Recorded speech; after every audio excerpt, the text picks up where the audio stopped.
NDA கூட்டணியின் அனைத்து நிர்வாகிகளே, இந்திய ஜனநாயக கட்சியின் என் சொந்தங்களே மற்றும் இந்த வரவேற்பினை இந்த சிறப்பாக ஏற்பாடு செய்திருக்கின்ற அனைவருக்கும் முதற்கண் என் வணக்கத்தை தெரிவித்துக் கொள்கின்றேன். இந்த கூட்டணி என்பது மிக சிறப்பான கூட்டணி. உங்களுக்கெல்லாம் தெரியும், தமிழகத்திலே இன்று என்ன நடக்கிறது, எந்த முறையிலே ஆட்சி நடக்கிறது என்பது நீங்கள் எல்லாம் நன்கு உணர்வீர்கள். இந்த சூழ்நிலையிலே நாம் ஒரு கூட்டணி அமைத்திருக்கிறார். திரு நரேந்திர மோடி ஐயா அவர்களும், திரு எடப்பாடி ஐயா அவர்களும், திரு பாமக அன்புமணி ராமதாஸ் அவர்களும், திரு டிடிவி தினகரன் அவர்களும், ஐயா பாரிவேந்தர் அவர்களும் இணைந்து இந்த கூட்டணியை சேர்த்திருக்கிறார் என்றால் நாம் எல்லாம் சிந்தித்து பார்க்க வேண்டும். இது எந்த மாதிரியான ஒரு கூட்டணி, யாரெல்லாம் இந்த கூட்டணியிலே சேர்ந்திருக்கிறார்கள், எப்படி உற்று நோக்கி தமிழகத்தை மட்டுமல்ல இந்தியாவையே மனதில் வைத்துக் கொண்டு தமிழகம் எப்படி செயல்பட வேண்டும், இந்தியா எப்படி செயல்பட வேண்டும் என்று ஒரு தொலைநோக்கு பார்வையோடு தான் இந்த கூட்டணி அமைந்திருக்கிறது. உங்களுக்கு எடுத்துச் சொல்ல வேண்டும் என்றால், இன்று மத்தியிலே ஆளுகின்ற பாரதிய ஜனதா கட்சி கிட்டத்தட்ட எத்தனை திட்டங்களை நமக்கு பாரதிய பிரதமர் அவர்கள் நமக்கு கொடுத்திருக்கிறார்கள். நாமெல்லாம் கனவிலே நினைத்து பார்க்காத வந்தே பாரத் திட்டத்தை நீங்களாம் நினைச்சு பார்த்திருப்போமா? ஏதோ நமக்கு ரயில்னா மெதுவா போகும். இன்னைக்கு பாத்தீங்கன்னா வந்தே பாரத் வந்ததுக்கு அப்புறமா இன்னைக்கு எத்தனை ரயில்கள் தமிழ்நாட்டுக்கு அர்ப்பணிச்சிருக்காரு, ஒன்னா ரெண்டா?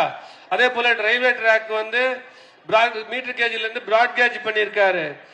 ஒன்னொன்னும் ஒவ்வொரு திட்டமும் நரேந்திர மோடி அவர்கள் ஐயா அவர்களின் திட்டம், வீடு கட்டும் திட்டம், அதே போல கழிப்பறை கட்டும், ஸ்வச் பாரத், நிறைய ஒன்னொன்னும் பொன்னான திட்டங்களை கொடுத்தவர் ஐயா நரேந்திர மோடி.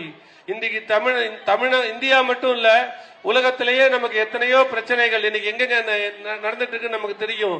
வார் நடந்துட்டு இருக்கு. இந்த சூழ்நிலையும் பெட்ரோல் டீசல் விலையை கட்டுப்பாட்டில் வச்சிருக்காரு. நமக்கு தேவையான ஒரு பாதுகாப்பை கொடுத்துட்டு இருக்கிறார் ஐயா நரேந்திர மோடி அவர்கள். அதே மாதிரி ஐயா எடப்பாடி அவர்களும் கொரோனா பீரியட்ல நம்ம தமிழ்நாட்டில் ஆட்சி செஞ்சாரு. ஆட்சி செஞ்ச போது நமக்கு எத்தனை நல்ல திட்டங்களை கொண்டு வந்தார். பல மருத்துவ கல்லூரிகளை கொண்டு வந்தார். அதே மாதிரி கால்நடை மருத்துவ கல்லூரி கொண்டு வந்தார்.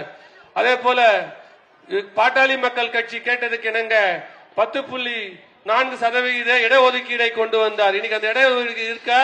இல்ல.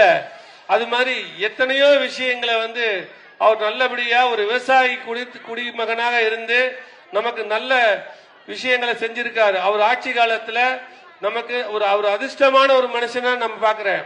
அவர் எப்ப இருந்தாலும் அந்த ஆட்சியில அந்த 4.5 வருஷத்துல அவர் பாத்தீங்கன்னா மக்கள் எங்கேயுமே எந்த பிரச்சனையுமே இல்லாம இருந்தாங்க. இப்ப அப்படி சொல்ல முடியுமா? இன்னைக்கு எங்க பார்த்தாலும் பிரச்சனை, எல்லா பிரச்சனையும் நமக்கு தெரியும்.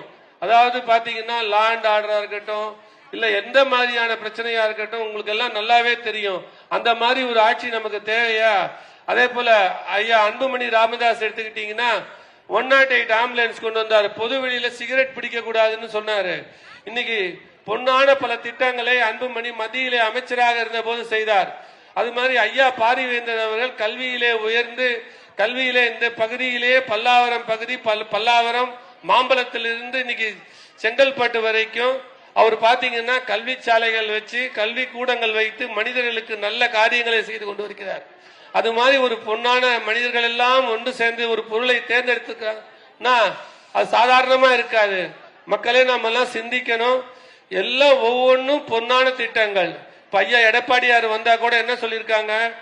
வீட்டுமனை இல்லாதவங்களுக்கு வீட்டுமனை தரேன், வட்டி இல்லா கடன் தரேன், ஏதாவது சிறுபான்மை மக்களுக்கு வட்டி இல்லாத கடன் தரேன், அது மாதிரி மணிக்கணி படிக்கிற பசங்களுக்கு மணிக்கணினி தரேன். அது மாதிரி நிறைய திட்டங்கள் அவர் ஒரு புக்கே போட்டிருக்காரு. இன்னைக்கு இத்தனை நல திட்டங்களை செய்ய காத்து கொண்டிருக்கிறார் ஐயா எடப்பாடியார் அவர்கள்.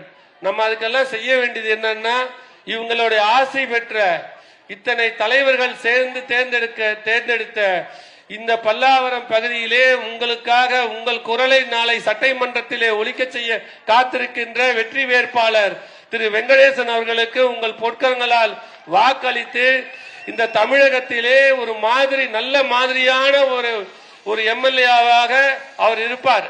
ஏன்னா ஐயா பாரிவேந்தரன் அவரோட கைடன்ஸ்ல வளர்ந்தவர்.